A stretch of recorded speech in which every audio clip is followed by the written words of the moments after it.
Estas son las noticias de Venezuela.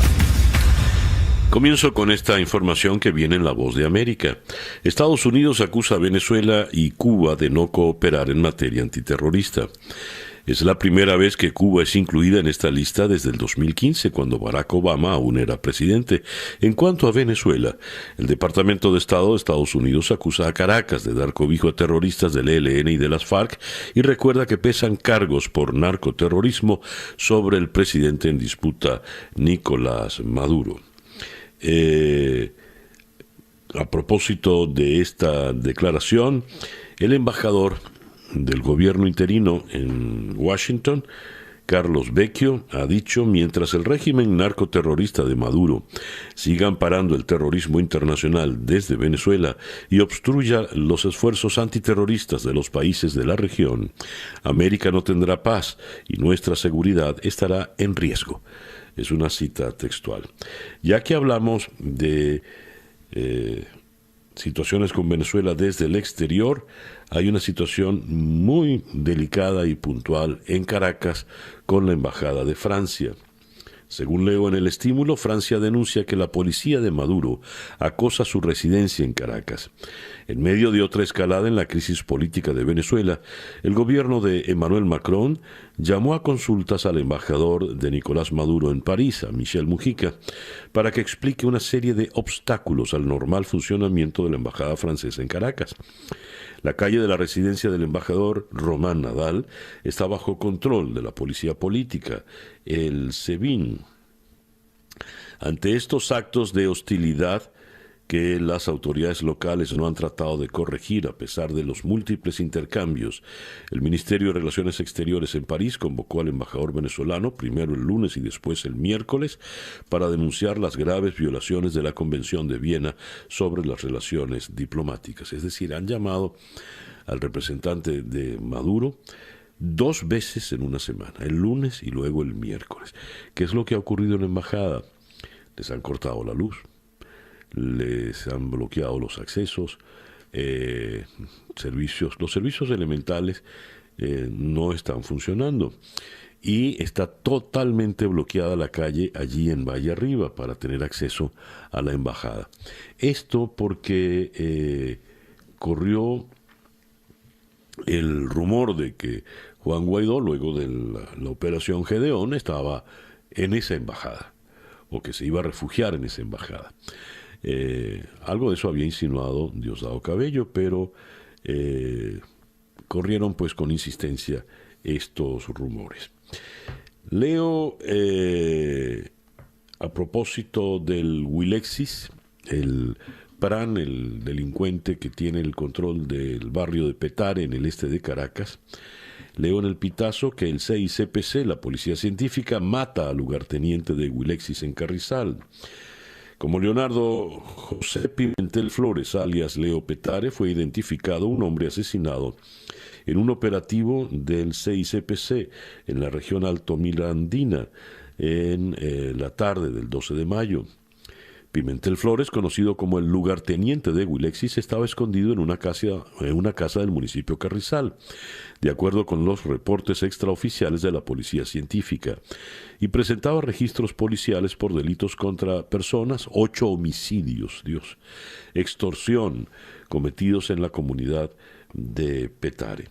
A propósito de lo ocurrido en Petare, Zair Mundaray, quien fuera director de actuación procesal del Ministerio Público durante la gestión de Luis Ortega, ahora exilado en Colombia, denunció que se dieron 13 presuntas ejecuciones extrajudiciales en Petare cuando entraron varios cuerpos de seguridad buscando precisamente al Wilexis.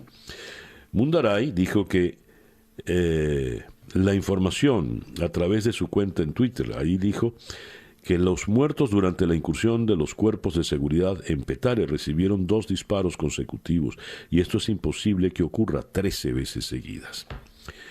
En otras informaciones tenemos la situación de los médicos y el personal sanitario en Venezuela. Según La Voz de América, personal sanitario venezolano denuncia malas condiciones de trabajo en medio de la pandemia. Las estadísticas que se registran en los hospitales públicos venezolanos continúan generando alarma cuando el país entra en su tercer mes de cuarentena para evitar la propagación del coronavirus. Hasta el martes por la tarde, de acuerdo a un monitoreo independiente realizado diariamente por trabajadores sanitarios, 8 de 15 centros asistenciales de Caracas no registraron servicio de agua. 9 no habían sido dotados con cloro para garantizar la limpieza de las instalaciones y en solo 2 hubo jabón. Solo en 2 hospitales tenían jabón. Para seguir con las penurias del personal médico, esto que leo en el pitazo es dramático. El personal de salud en la ciudad de Cabimas, en el estado Zulia, en la costa oriental del lago, tarda hasta 15 días para surtir combustible. 15 días. Hay médicos y enfermeras de centros públicos y privados de Cabimas que cumplen con su trabajo caminando o en bicicleta, mientras que esperan para surtir 25 o 30 litros de combustible en la única estación de servicio que funciona en el municipio desde el 16 de marzo. Por otra parte, el Sindicato de Salud denuncia despido injustificado de 197 médicos en el estado Apure. A pesar de la extensión del decreto de emergencia por parte de Nicolás Maduro hasta el mes de junio, el Sindicato de Trabajadores de la Salud del Estado Apure alerta que el Instituto Autónomo de la Salud del Estado pretende despedir de manera injustificada a un total de 197 médicos de esa entidad federal. La información fue confirmada por Miguel Ángel Barrios, presidente de Sintra Salud Apure, quien explicó que los despidos se vienen concretando desde hace 2 meses. Ante tal situación, pide a las autoridades en materia de salud establecer un diálogo durante los próximos 5 días con la finalidad de resolver este conflicto laboral, porque de lo contrario, los médicos despedidos realizarán una huelga de hambre para exigir al gobierno que respete sus derechos laborales. Una huelga de hambre en medio de la epidemia y el gobierno pues se enfrenta al personal de salud. Los médicos exigen respeto, leo por otra parte. El reloj indica en este momento las 7:15 de la mañana acá en Día a Día. Noticias de Latinoamérica. Latinoamérica encara su peor recesión por la pandemia que le deja ya 23.000 muertes. Latinoamérica se alista para afrontar la mayor recesión económica de su historia. La Organización Mundial de la Salud confirmó que el número de personas infectadas en el mundo por el nuevo coronavirus asciende a 4.170.000 y las muertes se elevan a 287.399, con 4.278 fallecidos solo en la última jornada. En el Brasil, el presidente Jair Bolsonaro se sometió en los últimos 2 meses a 3 exámenes para descartar que hubiera contraído coronavirus y en todos dio negativo según los resultados hechos públicos por una decisión judicial. Lo curioso es que esos análisis, cuyos resultados el mandatario se negaba a difundir a pesar de garantizar que habían dado negativo, fueron realizados bajo seudónimos. En el primero, Ayrton Guedes, en el segundo, Rafael Augusto Alves da Costa Ferraz. En fin. Y el avance del COVID-19 en Brasil alarga el pulso entre Bolsonaro y los gobernadores. Con más de 13.000 muertos por coronavirus, Brasil, epicentro latinoamericano de la pandemia, encara el creciente avance de la enfermedad en medio de un pulso entre los gobernadores y el presidente Bolsonaro, quien presiona por abrir hasta los gimnasios y las peluquerías del país. El recrudecimiento de la enfermedad ha puesto en jaque a los estados brasileños, muchos de los cuales están ya al borde del colapso, y ha obligado a las principales regiones como Sao Paulo y Río de Janeiro a endurecer las restricciones de circulación para contener los contagios. Representante de la OMS en Chile dice: este es un momento crítico. Con esa frase se refirió el representante en Chile de la Organización Mundial de la Salud, Fernando Leanes, al avance de la pandemia del coronavirus en el país, que ha experimentado una importante alza de casos positivos en los últimos días. Es un momento crítico y es un momento crítico que tenemos que pensar que solamente esto se va a mesetar, vaya usted ese verbo, si realmente cada uno de nosotros toma conciencia y toma las medidas para evitar el contagio. Cada uno debe cuidarse y cuidar a los otros.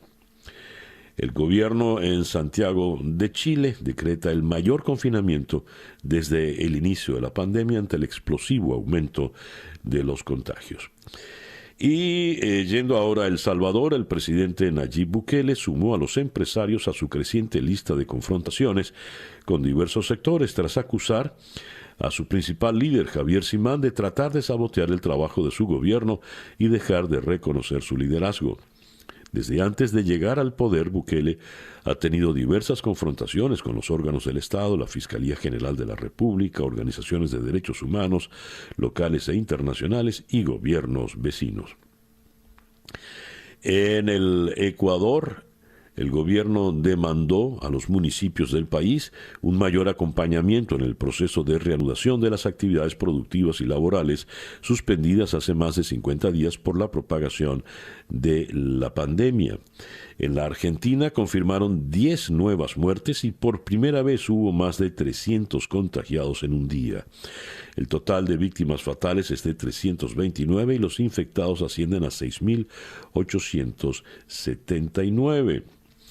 Y en Colombia la información que nos llega no tiene que ver con el coronavirus, pero es lo siguiente y sí tiene que ver con Venezuela. El alto comisionado para la paz en Colombia, Miguel Ceballos, se refirió sobre la decisión que tomó en el día de ayer el Departamento de Estado de Estados Unidos de incluir a Cuba y Venezuela en la lista de países que apoyan el terrorismo. Ceballos dijo que el gobierno de Colombia, a través de la Cancillería, ha insistido a Cuba en la entrega de los miembros del ELN que están en la lista y aseguró que ese país había venido argumentando unos protocolos que se habían firmado en el gobierno anterior, protocolos que el actual gobierno colombiano no considera aplicables. El reloj indica en este momento las 7:20 de la mañana.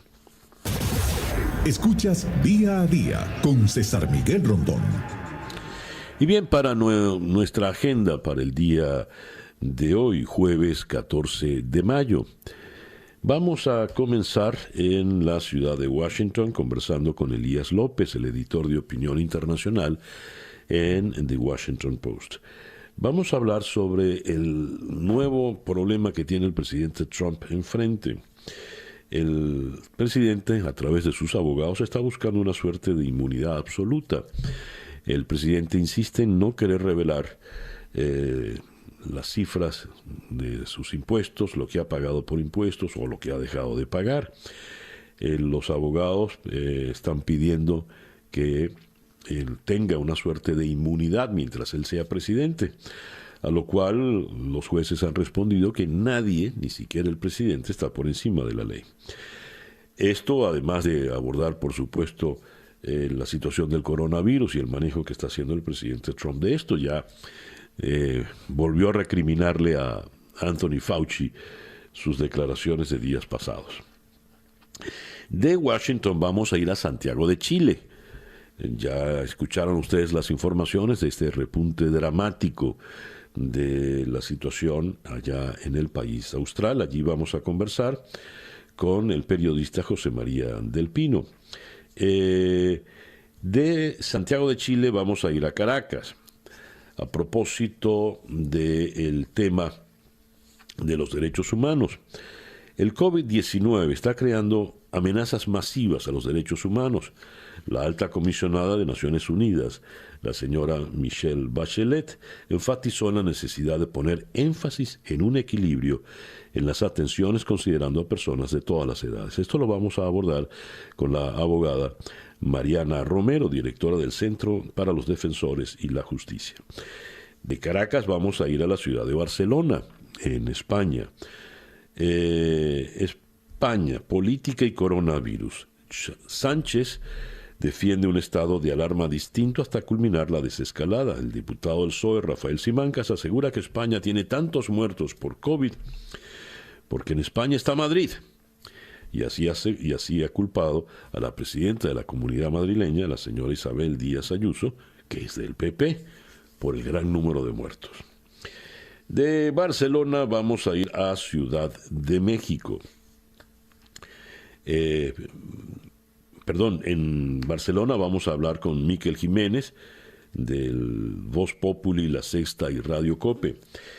De Barcelona vamos entonces a Ciudad de México. México anuncia un plan para regresar a la nueva normalidad, a pesar de que en el día de ayer la Ciudad de México vivió su día más oscuro, solo la ciudad con 118 muertos. Allí vamos a conversar con Adrián Espallargas, el corresponsal del ABC madrileño en Ciudad de México. Y luego venimos a Miami para conversar con la nutricionista Verónica Dudamel del equipo NutriWhite. Fíjense el tema que vamos a tratar con ella. Dietas extremas para bajar de peso, ahora que se han relajado las medidas de la cuarentena, pueden traer graves problemas de salud. Nuestro organismo, luego de tanto encierro, parece que no es ya el mismo. Esa nuestra agenda para el día de hoy, pero por supuesto resta toda la información de Estados Unidos y del mundo. Esto es Día a Día, desde Miami para el mundo. Son las 7. El editorial con César Miguel Rondón. A propósito de la situación que se le plantea al presidente Trump, desde un primer momento él no quiso revelar sus cifras de ingresos y, por ende, de su pago de impuestos. Pues bien, la Corte Suprema de los Estados Unidos el pasado lunes escuchó argumentos orales en conferencia telefónica sobre 3 casos relacionados con el presidente. El primer argumento cubrió 2 casos centrados en citaciones de investigaciones de la Cámara sobre presuntos delitos, incluida la posibilidad de que el presidente Trump mintiera en sus registros financieros para reducir sus impuestos. Los congresistas liberales, digamos de tendencia liberal, los demócratas, argumentaron que tener esa información podría ayudarles a crear leyes para el lavado de dinero y sobre cómo tratar el conflicto de intereses con gobiernos extranjeros por los negocios de un presidente. Pero los abogados de Donald Trump advirtieron que no había relación entre las responsabilidades del Congreso y lo que allí se investiga, porque para hacer leyes sobre impuestos esos récords no son necesarios. Para los abogados de lo que se trata es de acoso al presidente y su familia. Se le abre pues un nuevo frente al presidente Donald Trump, nuevo frente que en realidad es un frente viejo, porque no lo había abordado. Lo cierto es que ya una de las jueces que pidió los documentos le ha recriminado o ha establecido que nadie está por encima de la ley, ni siquiera el presidente de los Estados Unidos. Y en la información, eso lo dijo la jueza Elena Kagan. Y por supuesto se recuerda el detalle de que Al Capone, el famoso gángster de los años 20 del siglo pasado en la ciudad de Chicago, solo lo pudieron apresar cuando descubrieron un tema de evasión de impuestos. No insinúo yo en lo personal, ni mucho menos algo parecido para el presidente Trump, pero es de nuevo un enfrentamiento que tiene por delante.